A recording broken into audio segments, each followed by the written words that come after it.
میر جعفر، وہ انگریزوں کے ساتھ مل گیا، اس کی وجہ سے ان کو شکست ہوئی۔ یہاں سرینگر پٹن کے اندر ٹیپو سلطان شہید رحمت اللہ علیہ کے ساتھ جو جنگ ہوئی، انگریزوں کی پہلی 3 جنگوں کے اندر زبردست کامیابی حضرت ٹیپو سلطان شہید رحمت اللہ علیہ کو ملی۔ 3 جنگوں کے اندر انگریزوں کے چھکے چھڑا دیے، انگریزوں کی لاشیں بچھا دی انہوں نے، اور ایسے جو ہے حربے ایسے پلاننگ کے ساتھ انہوں نے جنگ کی کہ تبھی ان کا نام پڑا، یہ ہے شیر میسور ٹیپو سلطان۔ شیر میسور شیر کہا گیا کیوں؟ انگریز جو بنگال میں جیتنے کے بعد اور بہار میں جیتنے کے بعد سمجھ رہا تھا ہندوستان ہمارا ہے، لیکن اسے ٹیپو سلطان سے ابھی مقابلہ نہیں ہوا تھا۔ جب ٹیپو سلطان سے مقابلہ ہوا تب اسے معلوم ہوا کہ مسلمان کیا چیز ہے، مسلمان کسے کہتے ہیں۔ 3 جنگوں میں زبردست ناکام ہوئی، یہاں تک کہ انگریزوں کا صفایا انہوں نے شروع کر دیا تھا، لیکن بدقسمتی سے ٹیپو سلطان کے اندر رہنے والا، ان کے ساتھ رہنے والا میر صادق ایک غدار پیدا ہو گیا۔ آج بھی لوگ مثال دیتے ہیں، کوئی ہمارے اندر کا دشمن آ جاتا ہے، یہ تو میر صادق ہے، یہ میر جعفر ہے، یہ وہاں سے نام آ گئے، میر صادق میر جعفر، یہ منافقوں کے نام، یہ غداروں کے نام، یہ اپنے صفوں کے اندر کے موجود دشمنوں کے نام ہیں۔ یہ میر صادق ٹیپو سلطان کا انگریزوں کے ساتھ مل گیا، اور ٹیپو سلطان کا جو قلعہ تھا اس قلعے کے اندر بہت مضبوط قلعہ تھا، اس کے اندر آنے کی کوئی گنجائش نہیں تھی انگریزوں کو، لیکن اس میر صادق نے دشمنوں کے ساتھ مل کر وہ اندر سے آنے کا ایک راستہ بتا دیا، اندر سے داخل ہونے کا ایک پلاننگ کر لیا، جس کی وجہ سے انگریز بہت بڑی تعداد میں داخل ہو گئے۔ اب داخل ہونے کے بعد ٹیپو سلطان ہکا بھکا رہ گئے، اور ان کو سمجھ میں نہیں آیا کیا کیا جائے، اچانک ہو گیا، اور یہ دھوکہ اور دشمنی منافقت کی وجہ سے ہوا۔ اب انگریز اچانک آنے کی وجہ سے ٹیپو سلطان جب تک آخری سانس تھی اس وقت تک تلوار ڈالنے تیار نہیں ہوئے، انگریزوں کے ساتھ برابر لڑتے رہے، یہاں تک کہ یہی ٹیپو سلطان ہیں جنہوں نے یہ کہا اپنی زندگی میں کہ میں غلام بن کر جینا نہیں چاہتا، میں آزاد بن کر مرنا مجھے پسند ہے۔ گیدڑ کی 100 سالہ زندگی سے شیر کے ایک دن کی زندگی بہتر ہے، یہ مقولہ، یہ جملہ آج 400 سال کے بعد بھی ہر مسلمان جانتا ہے، یہ ہمارے ٹیپو سلطان شہید کا تاریخی جملہ ہے جو قیامت تک اسے دہرایا جاتا رہے گا۔ یہی ٹیپو سلطان کی جب جو ہے لڑتے لڑتے شہید ہو گئے، ان کی لاش پر قدم رکھ کر انگریز نے کہا آج سے ہندوستان ہمارا ہے۔ ہندوستان پر کیا کہا انگریز نے؟ آج سے ہندوستان ہمارا ہے۔ ٹیپو سلطان کا ڈر انگریزوں کے دلوں میں ایسا بیٹھ گیا تھا، لکھا ہے کہ انگریز اپنے بچے کو ٹیپو کا نام بول کر ڈراتے تھے، سو جا بچے ٹیپو آ جائے گا، یہ بول کر انگریز کا بچہ سوتا تھا۔ ایسا ڈر انگریزوں کے اندر، ان کے بچوں کے اندر ٹیپو کا تھا، لیکن یہ دبدبا، یہ جلوہ ٹیپو سلطان کا کئی سال تک باقی رہا، لیکن 1799 کے اندر ٹیپو سلطان کو شہید کر دیا گیا۔ اب انگریز نے کہا کہ اب ہمیں صرف ایک کام کرنا ہے، وہ یہ ہے کہ ہم اب جب دلی پر قبضہ کر لیں گے، دلی پر قبضہ ہو جائے گا تو پھر پورا ہندوستان ہمارا ہو جائے گا۔ اب دلی کے پاس گئے، وہاں شاہ عالم کی حکومت تھی، وہاں انگریزوں نے بڑی چالاکی سے کیا کیا، کہا کہ وہاں جا کر کہا کہ خلق خدا کی، خلق مخلوق خدا کی، اور سلطنت بادشاہ کی، حکم انگریزوں کا چلے گا، یہ نعرہ لگایا انگریزوں نے۔ بادشاہ سے کہا کہ مخلوق خدا کی اور حکومت بادشاہ سلامت آپ کی، لیکن حکم ہمارا انگریزوں کا چلے گا۔ اب وہ بادشاہ اسے مان گیا۔ اب ماننے کے بعد یہاں پر جو ہے انگریزوں نے حکومت شروع کر دی۔ اب یہاں پر دلی کے اندر دھیرے دھیرے وہ اپنا قبضہ جمانے لگے۔ اب اس کے بعد کیا ہوا، 1803 میں ہمارے ایک حضرت گزرے ہیں سید احمد شہید رحمت اللہ علیہ، بہت بڑے نیک ہستی، بڑے اللہ والے سید احمد شہید، یہ نام بھی ہم میں سے بہت سارے لوگوں نے پہلے نہیں سنا ہوگا۔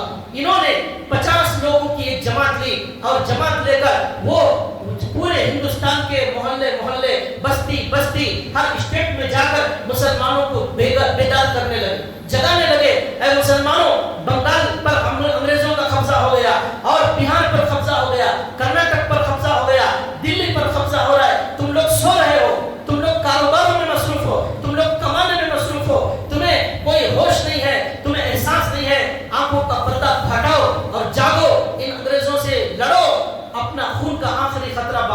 ورنہ تمہاری نسلوں کو, تمہارے بعد میں آنے والوں کو مسجدوں کے اندر نماز پڑھنے کی اجازت نہیں ہوگی, اذان دینے کا موقع نہیں ملے گا.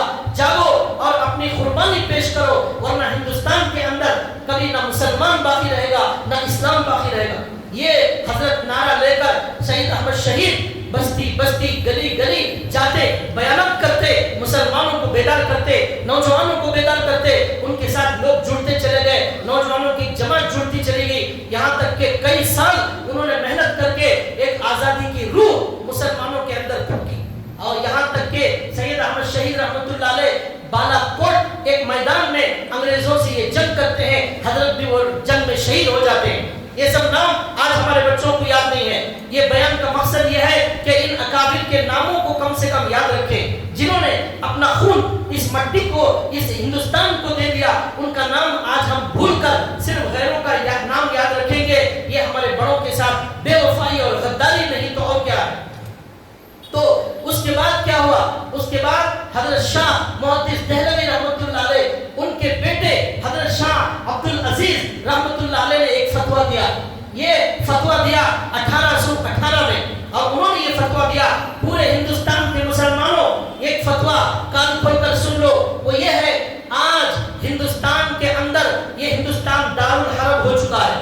ہندوستان دارالحرب ہو چکا ہے, یعنی یہ انگریزوں کا ملک بن چکا ہے. ہم مسلمان پورے غلام بن چکے ہیں. اب انگریزوں کے ساتھ جہاد کرنا فرض ہو گیا. یہ فتویٰ دیا, انگریزوں کے ساتھ جہاد کرنا فرض ہو گیا. لوگ جہاد کو بدنام کرتے ہیں, جہاد کا نام, جہاد کا مطلب غلط بتاتے ہیں. جہاد انگریزوں کے بھگانے کا نام ہے, جہاد ہندوستان کو آزاد کرانے کا نام ہے, جہاد اس ہندوستان کے اندر انگریزوں کے وجود کو ختم کرنے کا نام ہے, جہاد دہشت گردی کو ختم کرنے کا نام ہے, جہاد ظالم سے انتقام لینے کا نام ہے.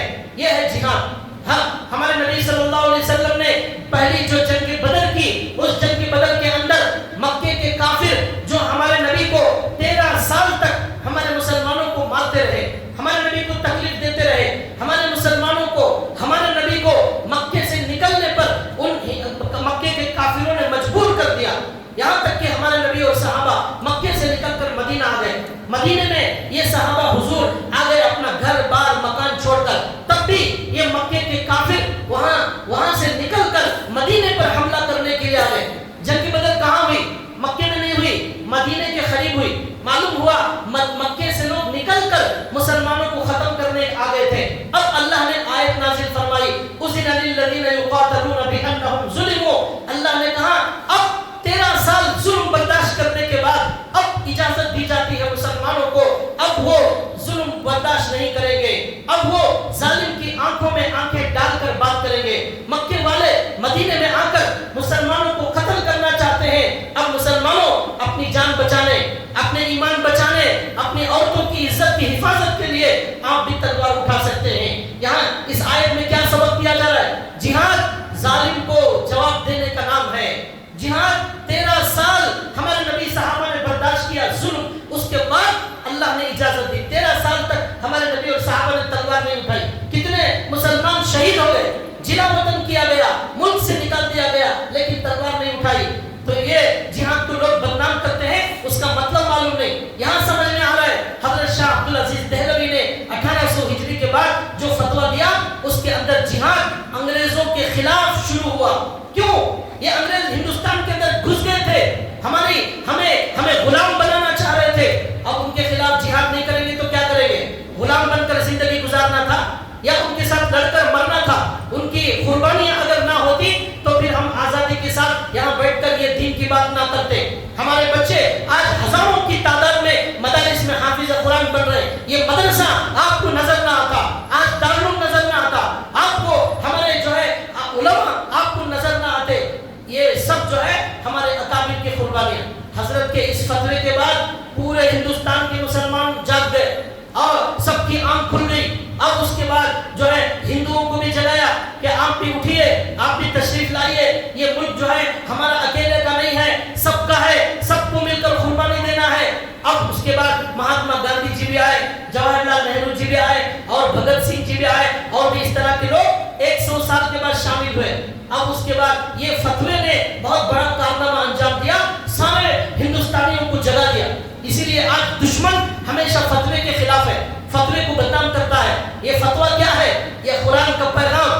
اللہ کا پیغام، یہ نبی کا پیغام، یہ سچا پیغام امت کو دینے والا ہے۔ یہ مفتی کی بہت بڑی ذمہ داری ہوتی ہے، وہ انسانوں کو بتائے گا حلال کیا ہے، حرام کیا ہے، جائز کیا ہے، ناجائز کیا ہے، صحیح کیا ہے، غلط کیا ہے۔ یہ بتانے کا نام فتویٰ ہے۔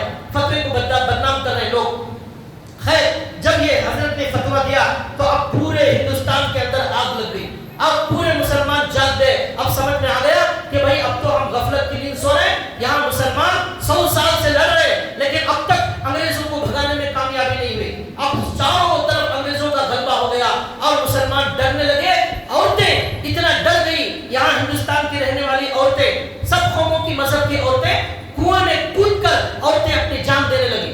کیوں؟ خودکشی کرنے لگی۔ انگریزوں کا ڈر ان عورتوں کے دل میں ایسا بڑھ گیا۔ لیکن ہمارے سب سے زیادہ ہمت اور سب سے زیادہ بہادری دکھانے والے وہ ہمارے اکابر، ہمارے علماء، ہمارے بڑے تھے۔ انہوں نے کبھی ہمت نہیں ہاری، یہاں تک کہ اس کے بعد ایک بہت بڑی جنگ ہوئی۔ یہ 1857 کے اندر اور ایک جنگ ہوئی 100 سال کے بعد۔ یہ بہت بڑی جنگ ہوئی ان انگریزوں کے ساتھ۔ اس کے بعد پانی پت میں جنگ ہوئی، اس کے بعد شاملی کے میدان میں جنگ ہوئی۔ اس کے بعد جو ہے سید احمد شہید رحمۃ اللہ علیہ کے بعد دارالعلوم دیوبند اس کا قیام انہی دنوں میں عمل میں آیا۔ دارالعلوم کا قیام کیوں عمل میں آیا؟ دارالعلوم کا قیام اس لیے عمل میں آیا، ہندوستان کو بچانے کے لیے آیا۔ آج دارالعلوم کو بدنام کرنا چاہتے ہیں۔ دارالعلوم کے قیام کا مقصد ہندوستان سے انگریزوں کو بھگانا ہے، ہندوستان کے اندر جو ہے انگریزوں کے حکومت کو ختم کرنا، آزادی کی روح پھونکنا، یہ مقصد تھا دارالعلوم دیوبند کا۔ جمعیت علماء جو آج موجود ہے، یہ جمعیت علماء بھی انہی دنوں میں وجود میں آئی۔ اس کا مقصد بھی سب لوگوں کو جوڑ کر جمع کر کے ان انگریزوں کو بھگانا، یہ مقصد تھا۔ دو تحریکیں، ایک دارالعلوم دیوبند، ایک جمعیت علماء، انہی دنوں کے اندر وجود میں آئی۔ اب اس کے بعد 1857 کے بعد ان انگریزوں کو معلوم ہوا اب تو ہر ہندوستانی کھڑا ہو گیا ہے، اب تو ہر ہندوستانی کھڑا ہو گیا ہے۔ انگریزوں کی دشمنی، انگریزوں کی نفرت ہمارے علماء نے ہمارے بچے کے دماغ میں بٹھا دی کہ نفرت کرو، انگریز سے نفرت کرو، اور انگریز تمہارے وجود کے لیے خطرہ ہے، تمہارے دین کے لیے خطرہ ہے، تمہارے اسلام کے لیے خطرہ ہے۔ یہاں پر تم محفوظ نہیں ہو، تمہاری عزت، تمہاری آبرو، تمہارے کاروبار، تمہارا جینا، تمہارا مکان سب بک جائے گا اگر تم جو ہے انگریز کے خلاف نہیں کھڑے ہو جاؤ۔ چنانچہ ہر ہندوستان کا جو ہے باشندہ کھڑا ہو گیا، سب سر پر سب نے کفن باندھ لیا کہ اب ہم ہندوستان سے انگریز کو بھگا کر دم لیں گے۔ چنانچہ 1857 سے لے کر پھر دوبارہ بہت بڑی جنگیں ہوئی، اور 1947 کے اندر 15 اگست کو یہ ہندوستان آزاد ہوا۔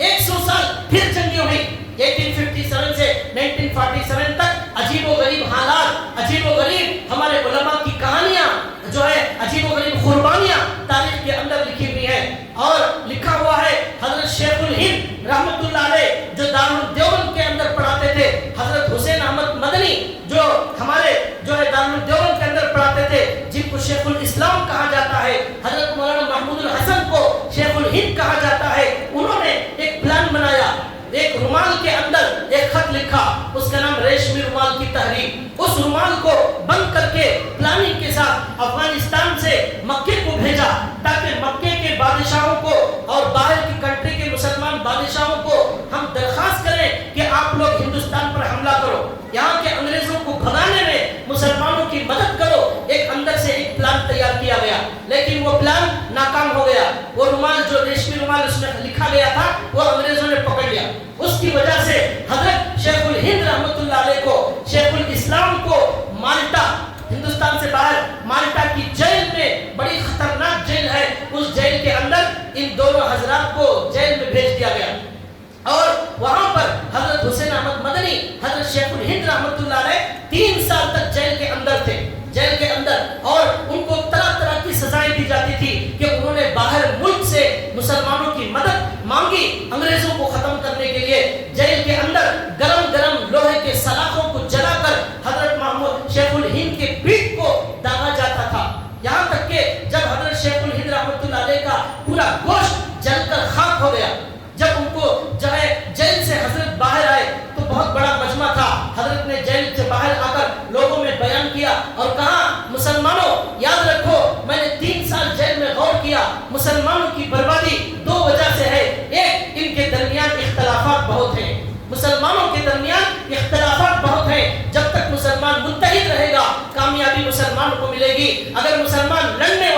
مرنے والا, جھگڑنے والا, دلوں میں کینہ بغض رکھنے والا ہوگا تو مسلمان کبھی کامیاب نہیں ہو سکتا. دوسرا, مسلمانوں کی بربادی قرآن کریم کو چھوڑنے کی وجہ سے ہے, قرآن کریم سے دور ہونے کی وجہ سے ہے. یہ حضرت شیخ الہند نے کہا. حضرت شیخ الہند کا انتقال ہو گیا. جب نہلانے کے لیے ان کو سلایا گیا, پورے گوشت, پیٹ کا گوشت موجود نہیں ہے. شیخ الاسلام جو ان کے ساتھ جیل میں تھے, انہوں نے کہا انگریز روزانہ حضرت کو گرم گرم سلاخوں سے جلاتا اور کہتا کہ یہ اعلان کرو کہ انگریزوں کی حکومت کو تسلیم کرو, انگریزوں کے خلاف فتویٰ مت دو. حضرت کہتے آخری سانس تک یہی بولتا رہوں گا, انگریز کے خلاف جہاد کرنا ضروری ہے, انگریز کی غلامی سے آزاد ہونا ضروری ہے, انگریز کو بھگانے خون کا خطرہ بہانا ضروری ہے. یہی بولتا بولتا مر جاؤں گا. لیکن حضرت نے انگریز کی بات نہیں مانی. یہ ہمارے بڑے ہیں, یہ ہماری تاریخ ہے. اور جو ہے محمد علی جوہر کا نام آپ نے سنا ہوگا. محمد علی جوہر لندن میں چلے گئے, کہا اس ہندوستان کے اندر ناپاک انگریزوں کے قدم موجود ہیں, میں یہاں پر رہنا نہیں چاہتا. لندن چلے گئے, وہاں لندن میں بیٹھ کر انگریزی کے اندر حضرت مولانا محمد جوہر علی خط انگریزی میں مضمون لکھتے تھے, انگریزوں کے خلاف پوری دنیا کو بتاتے تھے کہ ہندوستان کے اندر انگریز کس طرح دہشت گردی پھیلا رہا ہے, کس طرح قبضہ کر رہا ہے. سارے انگریزوں کو بتانے کے لیے خط لکھنے لگے حضرت. اور جو ہے ان کو کہا گیا آپ کی بیٹی بیمار ہے, آپ کی بیٹی بیمار ہے, ہندوستان کے اندر مرنے والی ہے, آپ کو بلا رہی ہے. تو حضرت نے 2 شعروں میں جواب لکھ کر بھیجا. محمد علی جوہر نے لندن سے جب ان کی ہندوستان کی بیٹی مرنے لگی, بیمار ہونے لگی, تو انہوں نے ایک شعر لکھ کر بھیجا, تیری صحت ہمیں مطلوب ہے لیکن اس کو, تیری صحت ہمیں مطلوب ہے لیکن اس کو نہیں منظور, تو پھر ہم کو بھی منظور نہیں. تیری صحت ہمیں مطلوب ہے لیکن اس کو, یعنی اللہ کو, اس اللہ کو تیری صحت منظور نہیں ہے تو پھر ہمیں بھی منظور نہیں ہے. اللہ تیری صحت نہیں چاہتے, میں بھی نہیں چاہتا. یہ انہوں نے لکھ کر بھیجا اور کہا یہ جب تک ہندوستان غلاموں میں کا ملک رہے گا میں یہاں قدم رکھنے تیار نہیں ہوں. پین سے, قلم سے انہوں نے انگریزوں کی پول کھولی, پوری دنیا کو انگریزوں کا اصلی چہرہ بتایا. حضرت مولانا شیخ الاسلام رحمۃ اللہ علیہ, ان کو لاہور, کراچی, یہ سب پہلے ہندوستان میں تھے, لاہور میں جلسہ تھا. حضرت شیخ الاسلام کو کہا گیا انگریز نے آرم جاری کیا ہے, آپ کو جہاں بھی دیکھے گا گولی مار کر قتل کر دے گا. حضرت لاہور کے جلسے میں جا رہے تھے, حضرت شیخ الاسلام رحمۃ اللہ علیہ, تو حضرت اپنے بغل میں کفن لے کر گئے, کفن چھپا کر جلسے میں گئے لاہور کے, اور جلسے میں جا کر انہوں نے یہ شعر پڑھا. کیا کہا, لیے پھرتی ہے بلبل چونچ میں گل, لیے پھرتی ہے بلبل چونچ میں گل, شہید ناز کی تربت کہاں ہے. انہوں نے کہا جب جیسے پرندہ چونچ میں جو ہے کچھ لے کر پھرتا ہے, اس طرح میں کفن لے کر پھر رہا ہوں. کہاں ہے مجھے مارنے والا, کہاں ہے مجھے گولی چلانے والا انگریز, مجھے نظر نہیں آ رہا. اسٹیج پر بیٹھ کر انہوں نے اس طرح بیان دیا. یہ ہمارے اکابر تھے. اور 3 علماء کو جو ہے انگریز نے پھانسی کی سزا سنائی, وہ علماء مسکرانے لگے کورٹ کے اندر. تو انگریز پوچھا کیوں مسکراتے ہو, انہوں نے کہا کہ آپ کو معلوم نہیں, مسلمان جس طرح زندگی سے پیار کرتا ہے اس سے زیادہ شہید ہونے کو پسند کرتا ہے. تمہیں جتنا زندگی پیاری ہے ہمیں موت اس سے زیادہ پیاری ہے. موت تو ایک جو ہے پل ہے جو ایک دوست کو اپنے دوست سے ملاتا ہے. یہ مخلوق کو جو ہے خالق سے ملانے والے کا نام یہ موت ہے, اس لیے ہم ڈرنے والے نہیں. یہ بھائیوں ہماری تاریخ ہے. اور لکھا ہے شاہ بہادر ظفر, یہی جو ہے ہندوستان کے بادشاہ شاہ بہادر ظفر دلی کے اندر حکومت کرتے تھے. ان کو جو ہے ان کی پوری حکومت چھین لی گئی اور ان پر ظلم کیا گیا, اور ان کو ہندوستان سے بھگا کر برما کے اندر بھیج دیا. برما کے اندر وہاں پر ان کو جیل میں بند کر دیا گیا. اور وہاں پر جانے کے بعد ان کو ایک دن ناشتے کے اندر بلایا انگریزوں نے. ناشتے کے اندر ان کے 4 بچوں کے سر کاٹ کر ناشتے میں ان کو دیے گئے. شاہ بہادر ظفر ان کے 4 بچوں کے سروں کو کاٹ کر ناشتے میں انگریز نے دیا اور کہا کہ یہ جو ہے آپ کا ناشتہ ہے. دیکھا تو اپنے 4 بچوں کے سر وہاں پر پیش کیے گئے. یہ انگریز نے ظلم کیا.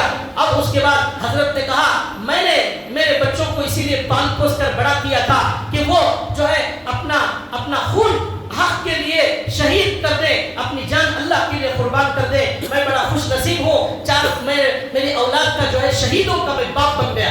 یہ شاہ بہادر ظفر اپنے زندگی کے آخر میں لکھتے ہیں کئی سال حکومت کرنے کے بعد، ہندوستان میں کئی سال حکومت کرنے کے بعد بھی دفن ہونے کے لیے ہندوستان کی زمین ان کو نہیں ملی۔ انہوں نے ایک شعر کہا، کتنا ہے بد نصیب ظفر دفن کے لیے، کتنا ہے بد نصیب ظفر دفن کے لیے، 2 گز زمین بھی نہ مل سکی کوئی یار میں، 2 گز زمین بھی نہ مل سکی کوئی یار میں۔ ہندوستان کے اندر میں حکومت کرتا تھا اور اتنا بڑا بادشاہ تھا، اس کے دسترخوان کا بچا ہوا کھانا کئی غریبوں کے لیے کافی ہو جاتا تھا۔ آج مرنے کے لیے، دفن ہونے کے لیے ہندوستان کی 2 گز زمین بھی موجود نہیں ہے، یہ کہتے ہوئے یہ اشعار پڑھ کر مر گئے۔ اور ہندوستان، دلی کے اندر جو ہے یہ انگریزوں نے کہا جب تک یہ قرآن زندہ ہے، جب تک علماء زندہ ہیں، جب تک قرآن موجود ہے، جب تک علماء موجود ہیں، جب تک مدارس موجود ہیں، ان مسلمانوں کے اندر سے ہم جو ہے انگریزوں کی دشمنی کو ختم نہیں کر سکتے۔ اس لیے انگریز نے فیصلہ کیا قرآنوں کو جلانا شروع کرو۔ چنانچہ 3 لاکھ قرآن کریم کو مسجدوں سے نکال کر، گھروں سے نکال کر، مدرسوں سے نکال کر ان انگریزوں نے جلانا شروع کیا۔ یہ قرآن جب تک ہے یہ مسلمان کو ہم غلام نہیں بنا سکتے۔ پھر انگریزوں نے کہا یہ علماء جب تک زندہ ہے، یہ علماء لوگوں کو صحیح راستہ بتاتے رہیں گے اور لوگ ان کی بات مانتے رہیں گے، اس لیے علماء کو قتل کرو۔ 15 دن کے اندر 2 لاکھ مسلمانوں کو انگریزوں نے شہید کیا اور 50,000 علماء کو ان انگریزوں نے شہید کیا۔ دہلی کے اندر ہر درخت پر ایک عالم کو سولی پر لٹکا دیا گیا۔ چاندنی چوک سے خیبر تک دلی کے اندر ہزاروں درختوں پر علماء کی لاشوں کو لٹکا دیا گیا۔ کیوں؟ یہ علماء جو ہے لوگوں کو انگریزوں کے خلاف بھڑکاتے تھے۔ 40 علماء کو لایا جاتا اور آگ میں جلا کر ان کو بھون دیا جاتا، لیکن کسی قیمت پر کوئی بھی عالم اور ہمارے بڑے انگریزوں کے سامنے گھٹنے ٹیکنے تیار نہیں ہوئے اور ان کے سامنے ہتھیار ڈالنے تیار نہیں ہوئے۔ یہ ہمارے بڑوں کی قربانیاں، یہ ہمارے بڑوں کا خون ہے جو ہندوستان کو آزاد کرنے کے لیے بہایا گیا ہے۔ اس لیے بھائیوں، آج ہمارے اسکولوں کے اندر اور ہمارے گھروں کے اندر ہمارے بچوں کو یہ سبق پڑھانا چاہیے کہ اس ہندوستان کو آزاد کرانے میں آپ جس طرح مہاتما گاندھی کو جانتے ہیں، جس طرح آپ جو ہے جواہر لال نہرو کو جانتے ہیں، اسی طرح آپ کو معلوم ہونا چاہیے سراج الدولہ، آپ کو معلوم ہونا چاہیے شیخ الہند مولانا محمود حسن، آپ کو معلوم ہونا چاہیے شیخ الاسلام حضرت مولانا حسین احمد مدنی، آپ کو معلوم ہونا چاہیے شجاع الدولہ، آپ کو معلوم ہونا چاہیے ٹیپو سلطان شہید، حافظ ضامن شہید، حضرت مولانا قاسم نانوتوی، حضرت مولانا عبد المہاجر مکی اور اس طرح کے بے شمار اکابر اور ہمارے بڑے ہیں جنہوں نے 200 سال تک انگریزوں سے جنگ لڑنے کے بعد 1947 کے اندر رات میں اس ہندوستان کو آزاد کرایا۔ 200 سال کے بعد آزادی ملی۔ آزادی ملنے کے بعد مسلمانوں کے علاوہ جو دیگر قومیں تھیں وہ ہندوستان پر حکومت کرنے کے لیے بڑھ گئی۔ 200 سال تک مسلمانوں نے قربانی دی اور 200 سال کے بعد یہ مسلمانوں کے علاوہ جو دیگر قومیں ہیں وہ جو ہے بڑی حکومت کرنے کے لیے اور مسلمانوں کی ایک جماعت ہندوستان چھوڑ کر وہ جو ہے پڑوس ملک جانے لگی، وہاں ڈر کر جانے لگی۔ تو حضرت مولانا ابوالکلام آزاد رحمۃ اللہ علیہ نے جامع مسجد، دلی کی جامع مسجد میں کھڑے ہو کر یہ اعلان کیا، اے مسلمانوں، اے ہندوستان کے مسلمانوں، تمہیں ہندوستان چھوڑ کر کہیں جانے کی ضرورت نہیں ہے، تمہیں پڑوس ملک جانے کی ضرورت نہیں ہے، تمہارے باپ دادا یہاں پیدا ہوئے ہیں، تمہارے باپ دادا کی خبریں اس ہندوستان کے اندر ہیں، تم ان کو چھوڑ کر کہاں جا رہے ہو؟ اے مسلمانوں، تم اس ہندوستان کے اندر ہندوستان چھوڑ کر چلے جاؤ گے، ان مسجدوں کے اندر اذان کون دے گا؟ یہاں مسجدوں کے اندر نماز کون پڑھے گا؟ یہاں یہ جو تاج محل ہے تمہیں بلا رہا ہے، یہ لال قلعہ تمہیں بلا رہا ہے۔ اے مسلمانوں، اس ہندوستان کو چھوڑ کر مت جاؤ، یہاں سالوں سے محنت کر کے یہاں پر مسجدوں کا، مدارس کا، قرآن کا، اسلام کو زندہ کرنے کا نظام تمہارے بڑوں نے بنایا، تم ان کو چھوڑ کر کہاں جا رہے ہو؟ تو ہم سب نے، آپ نے، ہم نے، ہمارے باپ دادا نے، ہمیں موقع تھا جانے کا لیکن ہم نہیں گئے۔ ہم نے کہا ہم اسی ہندوستان میں پیدا ہوئے، اسی ہندوستان میں مریں گے، ہمارے باپ دادا اسی مٹی سے پیدا ہوئے، اسی میں ہم مریں گے، ہم کہیں جانے والے نہیں۔ یہ ہندوستان ہمارا تھا، ہمارا ہے اور ہمارا رہے گا، اور کوئی طاقت دنیا کی ہمیں ہماری نماز، ہماری اذانوں، ہمارے مدارس، ہمارے دین کے خلاف ہمیں کوئی طاقت روک نہیں سکتی۔ ہم اس ہندوستان میں ہیں، ہماری نمازوں کے ساتھ، ہمارے روزوں کے ساتھ، ہمارے قرآن کے ساتھ، ہم جب تک زندہ ہیں ہماری مسجدوں سے اللہ اکبر کی اذان آتی رہے گی۔ ہم نے بھی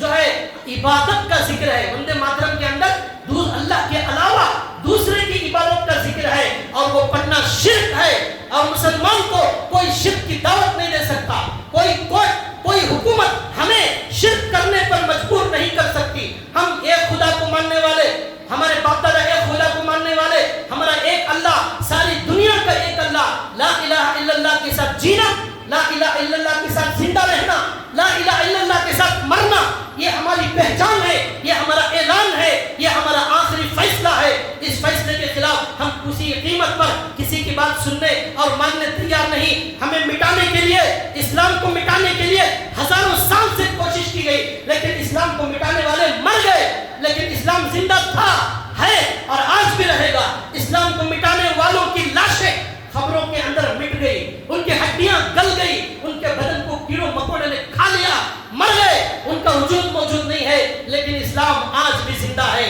یہ اس جو ہے قدرت، اس اسلام میں قدرت نے لچک دی ہے، یہ اتنا ہی ابھرے گا جتنا کہ دبائیں گے۔ اللہ ہمیں سنی ہوئی بات پر عمل کی توفیق عطا فرمائے، اور ہمیں اللہ تعالیٰ اس ہندوستان کی حفاظت کرنے اور اس کے ساتھ یہاں پر جو ہے اپنے اکابر کی تعلیم کے ساتھ رہنے کی توفیق عطا فرمائے۔ اعلان ہے، دو اعلان